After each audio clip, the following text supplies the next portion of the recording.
So here's another example of one of my 3 for 2 XL size hauls from Eaglemoss Hero Collector, and this is the Enterprise that I have a lot of affinity for because it's the film Enterprise. So this is the NCC-1701-A. Now, interestingly, as far as I'm aware, Eaglemoss do not make the NCC-1701 refit. So the Enterprise that replaced the original series Enterprise with no letter suffix is not actually a part of their catalogue, which is interesting. But of course it would look identical to this one, which was previously the USS Yorktown, and it comes into service as the Enterprise at the end of Star Trek IV: The Voyage Home. But I've only ever seen the 1701-A, probably because it would be difficult to do the other one as just the 01, because, you know, database wise I guess it might just, and consumer wise it would probably cause confusion. So you just have to pretend that the A isn't there if you want to pretend you're in the motion picture or the Wrath of Khan or the Search for Spock. So let me get into this. I've just done a video on this one's almost predecessor, and I'm going to compare them side by side at the end just so you can have a look. Now that's immediately really interesting, and I'll explain why in a second. So pardon the rustling as I get it stand out. This is always a good proof that these are genuine unboxing videos, because otherwise I wouldn't have to be tearing into things such as this. So there we have a standard Eaglemoss stand, which details the ship that you've bought, and has a felt under so it doesn't slip around too much when you're tossing your ship onto it. And here is the Enterprise herself. It was a bit of a challenge getting these out initially.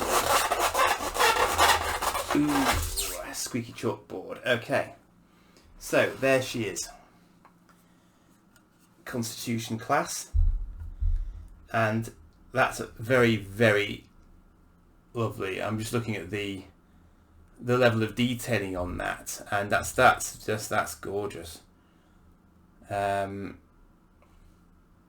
I mean, that's very much the ship that I associate with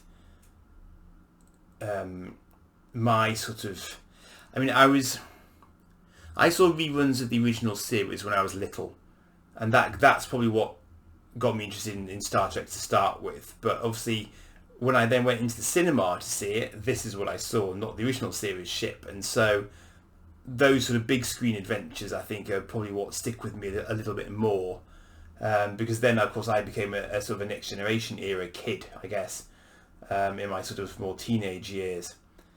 But I've always felt this was the classic sort of Enterprise design with the swept back nacelle pylons, and indeed that sort of those nacelles themselves with a little bit of sort of rocket fins element to them, even though it doesn't really need them. But the classic kind of UFO-y sort of primary hull section at the same time, which is a nice nod to earlier science fiction films, and of course the big bulbous secondary hull, which is completely metal here as well. By the way, you know, this is designed to last, as most Eaglemoss models are. It's very, very sturdy feeling. It's very, very heavy. Lovely paint job on it, as I say. And yeah, great display piece. Mentioned on a previous video, I hadn't really meant to start getting the XL Enterprises. I'd actually been collecting the smaller scale Enterprises to try and sort of get a full run from NX up to E from my point of view. I know there are more, but for me that's kind of where the sort of the prime timeline kind of stops. But really lovely ship. And I just want to get this onto its stand because I want to show you something that sort of made me do a sort of Spock eyebrow raise when I unboxed its predecessor from the original series, because that I found rather curious. So it's always very clever as well that these guys will actually fit and be held by just a little bit of clear plastic, but they've got their centres of gravity very, very cleverly worked out. So there you have the NCC-1701-A. Now I'm going to put alongside it the original series Enterprise, very carefully. And scale-wise, I would say there's not a lot in it. But if you can see there, the actual coloration of them is radically different. The original Enterprise is a sort of an olive green in the light that I've got here, whereas this Enterprise is the sort of colour that I associate with the Enterprises and pretty much every single Federation ship that followed, in that it's quite a bright white colour. And I'm not going to sit here and tell you that this one is wrong in any way, shape or form, because I think that was probably what the original series colour was. But seeing them alongside each other, sort of physically represented like this, I just found it really, really interesting. That this is more of a sort of a, I don't know if you call it a battleship grey, maybe, I don't know. And there may well have been good reasons for changing this one's colour for motion picture and obviously for more sort of modern filming methods.